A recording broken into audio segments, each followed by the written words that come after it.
कोयटा से पंजाब आने वाले मुसाफिरों में दहशतगर्दों का निशाना बनने वालों में गुजरात का रिहायशी 23 साला बिलावल भी शामिल था। वालिद का कहना है कि मेरा बेटा बैरून मुल्क से आया था और दोस्तों से मिलने कोयटा गया था। मजीद बता रहे हैं नवीद शाह।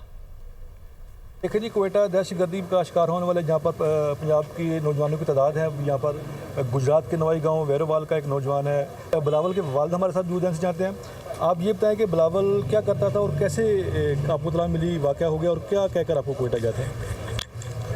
बिलावल पहले दुबई से छुट्टी आया सी, वो फिर यार दोस्तों को गया उधर कोटे वाल, तो सारे नाल उन्हें रबता किया सी मैं आ रहा वापस, तो रात को रबता उन्हें किया, तो फिर बाद रबता नहीं हो सका। फिर बाद एक दिन बाद तला मिली है कि दहशतगर्दा ने उन्हें गड्डी च मार छड़िया। देखिए जी, आपने वालिद के जज्बात सुने कि इलाका की जो फ़ज़ा है वो सोगवार है और बिलावल की जो डेड बॉडी है जैसे ही यहाँ पर नवाई गांव पहुँचेगी तो गुज़श्ता रोज़ जो है उनकी नमाज़ जनाजा का ऐलान किया गया है कि कल जो है बिलावल की नमाज़ जनाजा अदा की जाएगी। जी।